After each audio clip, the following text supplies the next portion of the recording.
Hello, hello, and welcome, friends of Fearless Ears. This is Ari on this fine Friday. It is time for Fearless Ears Friday.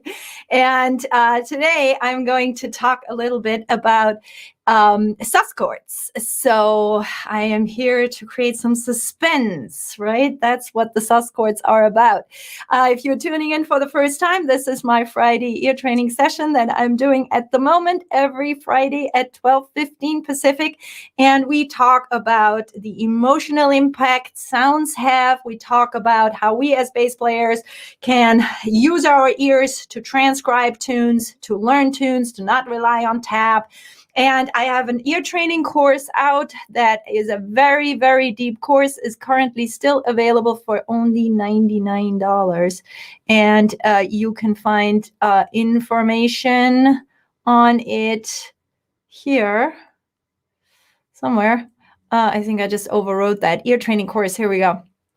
So here's information on the ear training course. It's $99. It's called Ear Confidence, 6 Paths to Fearless Ears. And I just really explore several reasons why when we dutifully do these apps, they go major second, minor second, but then in the real band situation, we struggle to hear. And I explore why that is, why these apps still have their place, and 6 paths of practicing ear training that I like. So let's get into that. But before I do that, I have a really exciting announcement to make.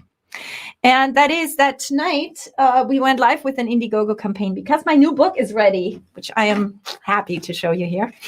So this is a test copy. If you go to the Indiegogo campaign, I put the link down below.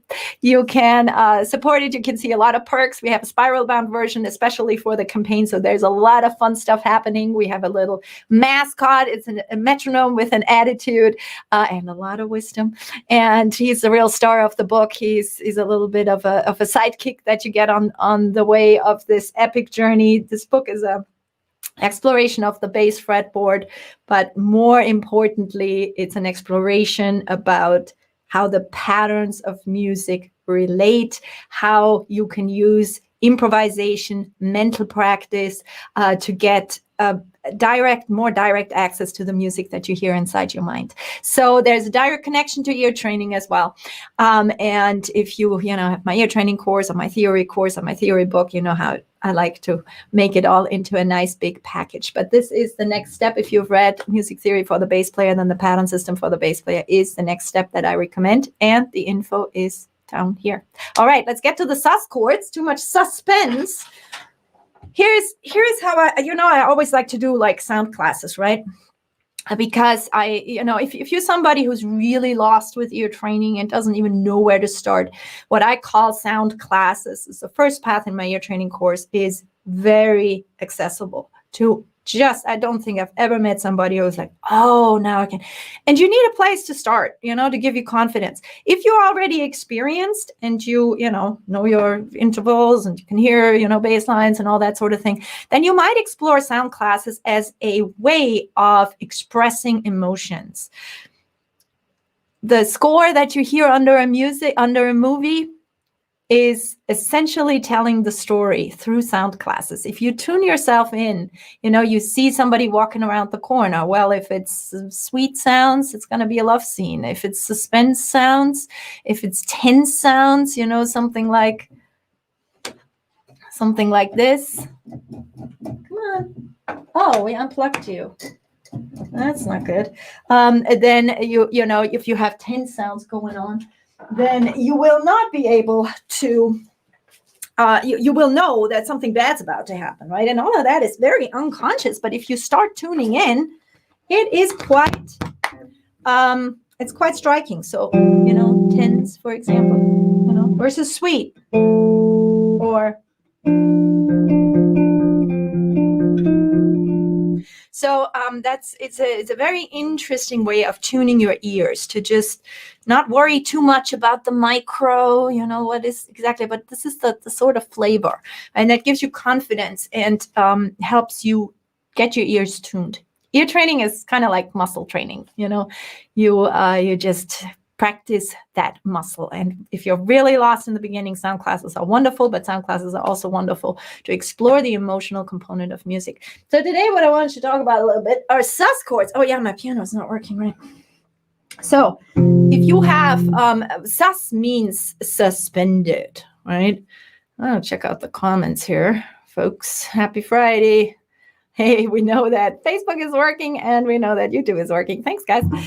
So when it's called sus because the third is kind of suspended, right? Has to do with rules from classical music, but usually these days we don't worry about resolving it, right? But this is where it kind of comes from, is you have there's no third in the chord. So you want to get the fourth, and then you resolve it. That's what the classical musicians need to do, right? Otherwise, it's not gonna, without the piano, it's kind of hard to do. So I think I'm gonna do something else instead. There's more suspense for the sus chords. I'll tackle those next time when the piano is not, for whatever reason. Oh, all right, I got it. We got piano. All right. Okay, so this is the sus chord, right? And I'm using the piano because in all likelihood as a bass player, you're going to lay down the bottom. These are the stuff that's happening above you, right? And what's important to know is when you have somebody playing a sus chord, stay away from the major third. You know, if you play it like I'm playing C and F right now, it's a sus, it's a fourth. I'm playing the root here, and then I'm going, if I go to the third, you hear how that fizzles? I got a really nasty flat 9 there.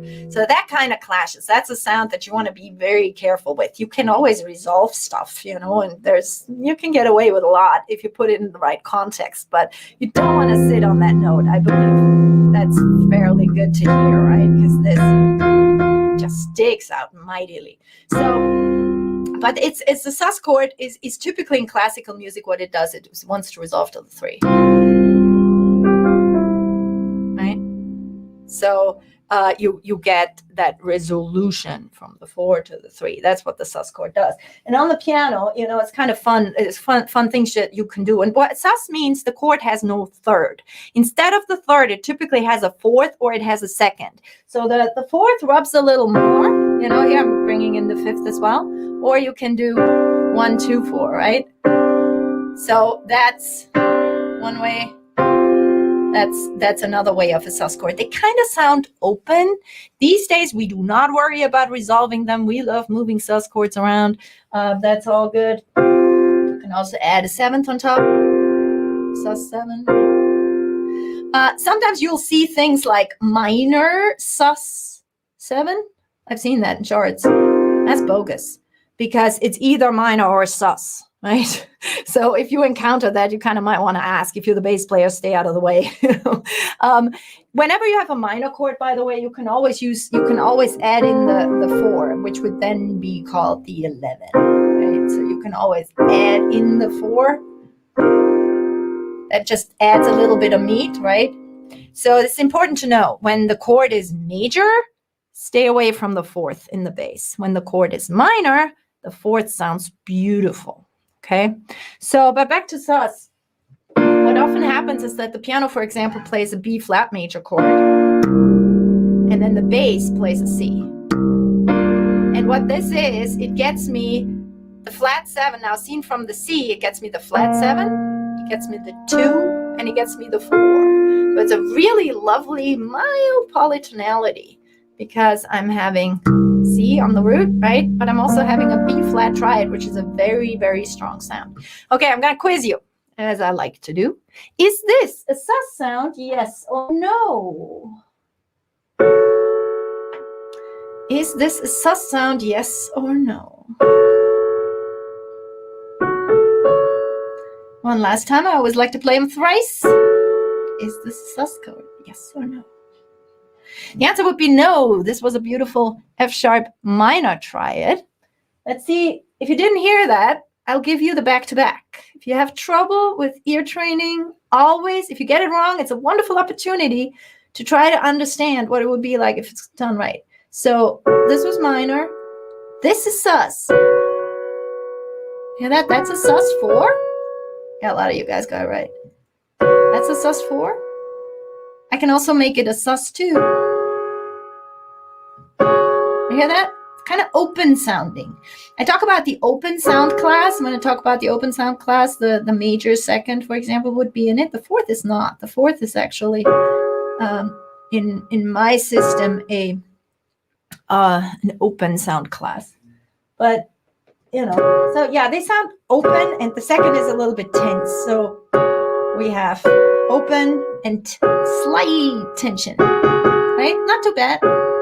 Okay, how about this one? Is this sus or not sus? Does it sound open, kind of suspenseful? Or does it sound stable? If you have a major triad, it sounds very, very stable. Does this sound like it wants to move somewhere? For example, or it could move, move all sorts of ways. But does this sound open or stable, or what is it? Yep, I got the right answer here. It is a sus chord. It's a sus2. It's a sus2. And what's interesting about this one, what I was playing was C. How can I even play this here? C, D, and G. Right? So when you have them,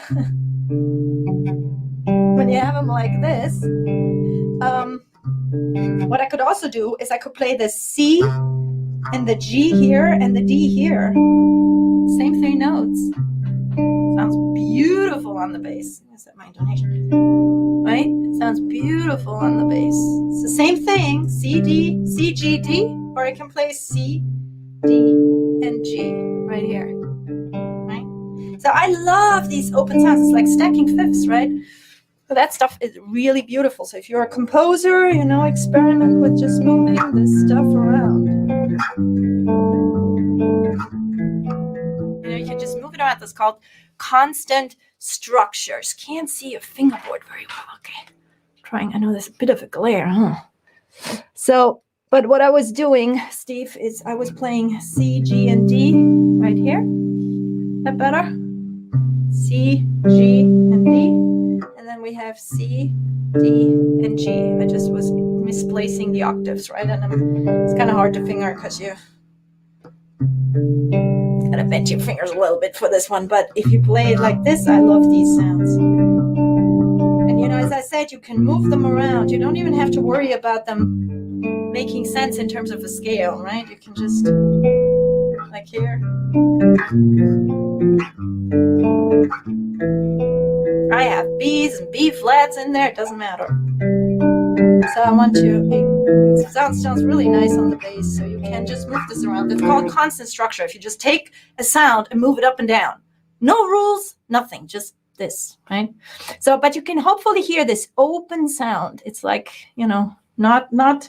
This is open. This is stable. Now I'm playing a major triad with C, G, and E all the way on top, right? Could also finger this here, right? And if you compare that, another way to finger play the sus chord, C, G, F, or I could do C, G, D. And what's also pretty with these guys is, you can also, if you play something like this, for example, C, G, then you can play with the different sounds coming up and down. It's very educational to do that, because it's like really locking you into the key. So it's great ear training. You can go C, G, and G, C, G, F, C, G, E, C, G, D. I'm on this mission of getting people into solo bass, so I love these kind of sounds. And what works so well on the bass with this kind of grips is that because you're spreading them apart, you're getting rid of the mud. Any questions so far? So we talked about sus sounding open, being a suspension. It kind of hangs there.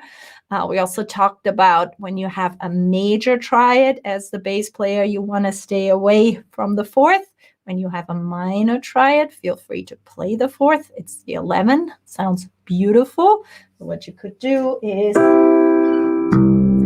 you just put in your, put a major triad or something in there, and then you just groove to it. And then you hear this doesn't sound so good unless you resolve it. You can, use it as part of something, and then you put in a minor chord, and then you improvise over that, and then you can use, for example, the fourth, which sounds beautiful. Okay, let me quiz you a little bit on some other things while I'm pulling up my track. I just want to tell you again how excited I am about the release of my book. Last night, we went live with an Indiegogo campaign. You can find out more about it here. Take part in it. We have a lot of perks. Last I looked, it's over 76%. I'm just blown away. This has been not even up for 12 hours, so it's absolutely unbelievable to me, and I'm extremely grateful. Please join us. We're having a lot of fun over there. So I am looking for a track. Let's see. Note finder. In A, why not? Okay, I'm going to demonstrate this, what I meant by, if it's minor, use the 11, use the 4. It's a little bit related to that sus sound. However, if I have the minor in the chord, if I have the minor third in the chord, then it's not going to be as pronounced. But let's just hear, this should be A, I think. Right. Okay, so as I like to do in my ear training quizzes, I want to help you guys get away from the tab. So what I like to start you out with is I'm going to play a common shape, A minor pentatonic, A minor pentatonic. I always like to play it all the way up and all the way down. If you get my new book, you will learn this shape as the so-called upside down boot. But be that as it may, is a minor pentatonic, okay? And I am going to be using, I want you to know whether I am using the 4 in this or not, okay? Don't even listen for anything else. If you can grab what I'm playing, that's fine. But I'm going to improvise around it, just some sort of Philly stuff or whatever. I'm going to stay within that shape. I'm going to make it so you can see it. And I want you to hear, am I using the 4 or not?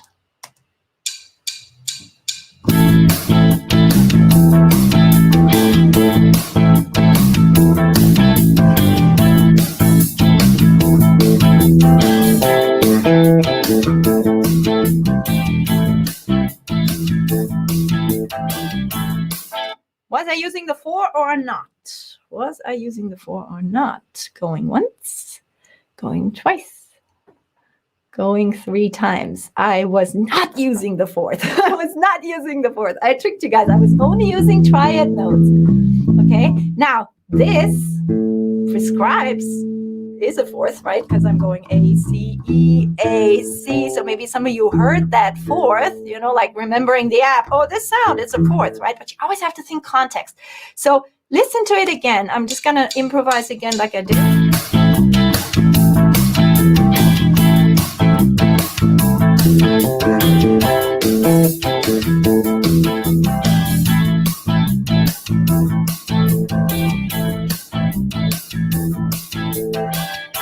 Now I'm going to bring in the 4th. Listen.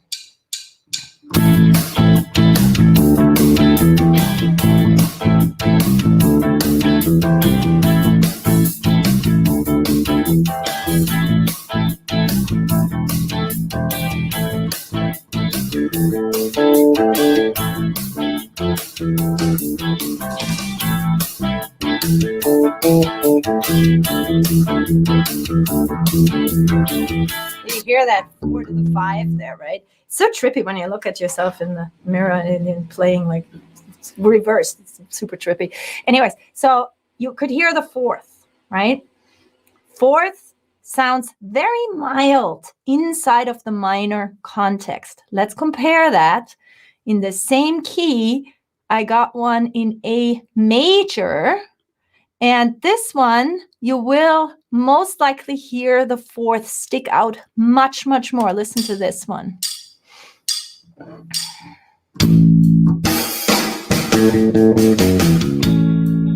I'm just going to improvise with triads.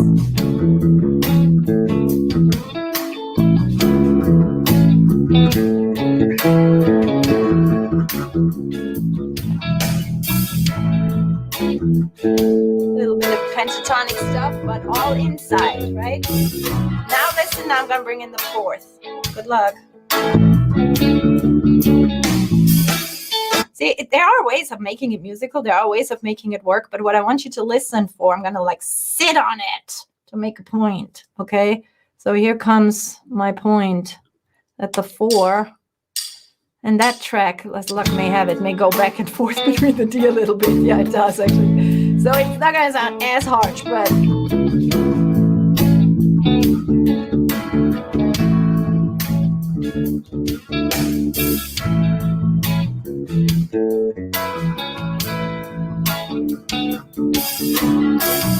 there is a mild tension. Do you hear that? When I sit on that D, there's a mild thing that wants to resolve. And the resolution is pretty, because if it's only icing, no cake, you know, you want a little bit of tension.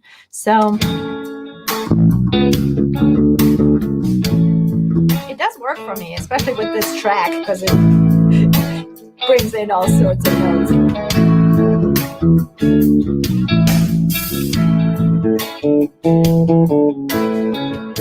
But if you groove and then you sit on that, let's say on beat 3, it almost sounds like you're changing the chord.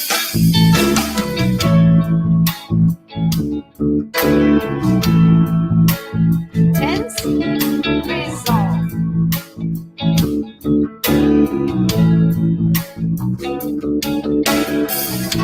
So it might almost sound like you're going to D major. Again, in the context of this particular track, it sort of works, and we instinctively want to resolve it.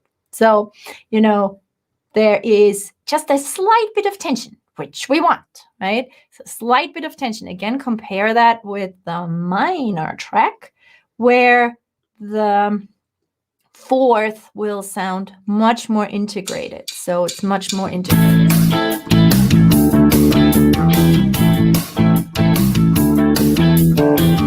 I don't get a sense of tension. Very little bit, maybe.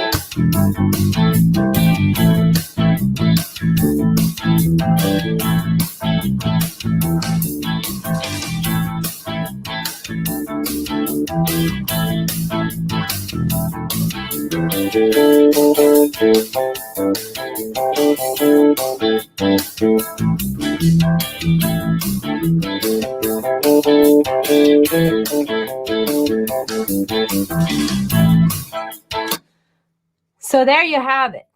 Comparing the tension, the sus kind of approach. So I'm bringing in a couple of things here, right? I'm bringing in here, what can you do as the bass player when you have a major chord? Be careful with the 4, slight tension, want to resolve it, all good. We're bringing in the minor chord. The 4 sounds beautiful. You can use it. It's wonderful. And then we're bringing in this whole idea of sus. And I want to say that again, if you have a sus chord, you know, like C, D, G, which would be called the sus 2, a beautiful thing to do as a bass player is take that D and put it up the octave. So instead of going C, D, G, I'm now going C, G, D, and I get the beautiful sound. Then you move it around, and you can do a lot of things with it. You don't have to worry about any key center or anything. It's called constant structure. You can just move it around, and it just will always make sense, right? And it's stacking 2 fifths on top of each other. Essentially, that's what I'm doing here. So the sus sound sounds open, and if you hear, you know, so wait, I just did that with sus 2. I could do that with the F2, but that's kind of far away. So that would be a sus 4, where I'm going here. So sus sounds, they sound open. And in my study of sound classes, I recommend just tuning your ears to that. If you guys have any questions, you want to pop them in there, I'd be happy to answer them. And want to again let you know my Indiegogo campaign, which I'm so excited about. I just can't believe it. I woke up this morning and had been online just for 4 or 5 hours or something. And there was so much action there. It's just been absolutely wonderful. Thank you, James. Thank you. So any questions, wishes, concerns? I'm going to do one more testing on you. Am I using the fourth in this improvisation or not? I will either sit on just the triads or I'm going to use fourths. You tell me.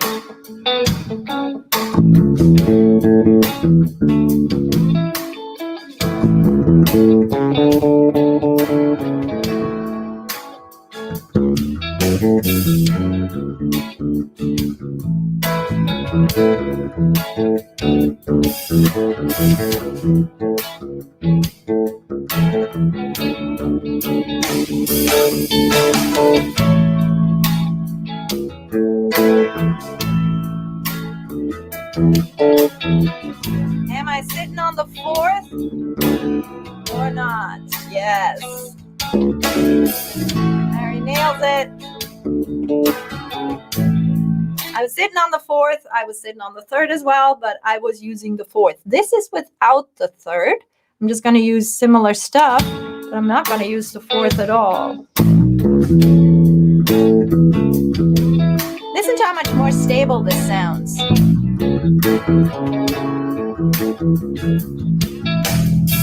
Really stay out of the way like that, right? Depending on what else is happening, that might just be the best thing.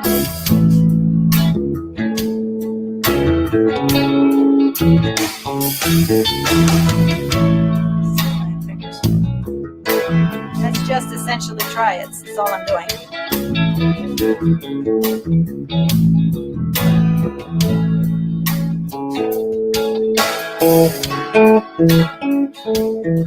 Only triads, right? Let me bring in the fourth so we hear it. Let's just off a little bit, right?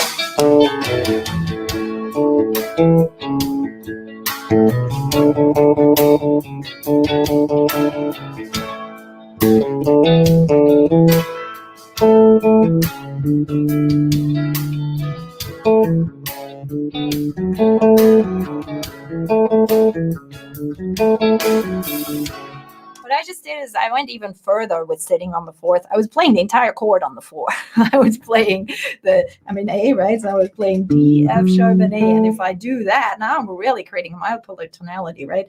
The F sharp's fine. That's part of like 6 as seen from the A. So the F sharp is a very mild sound. But the D, I'm like really sitting on it. But as long as I resolve it, I'm good. And again, I'm going to do one last round on the minors, and you guys are going to tell me whether, yes or no, I'm using the fourth. I'm either going to use only triad notes or bring in the fourth.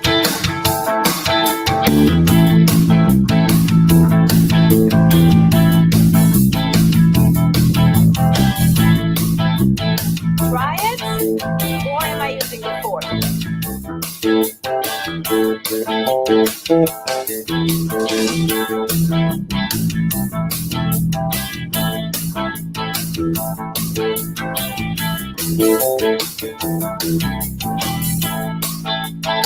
I'm going to give it away. That was just triad notes. Okay, let's bring in the fourth as a contrast to that.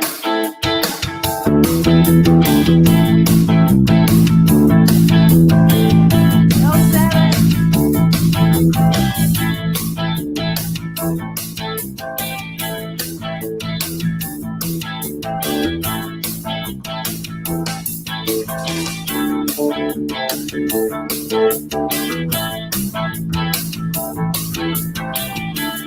That's like changing the chord almost, but it works.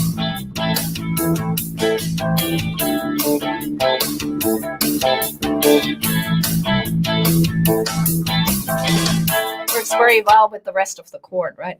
What's going on there? All right, so that was a little bit of an exploration to sus chords, everybody. Thank you very much for joining me. I will tie this up in a bow. Again, if you'd like to find out more about my new book, please go here. That's my Indiegogo campaign. And I also have an ear training course out if you like this type of ear training that talks about the emotional connection to sounds and talks a lot about the context where things are in and how it relates to us on bass. Then please check out my ear training course as well. You can find me on arisbassblog.com. And I hope to see you guys next week when we will tune in again to Fearless Ears Friday. Cheers, everybody. Have a wonderful weekend.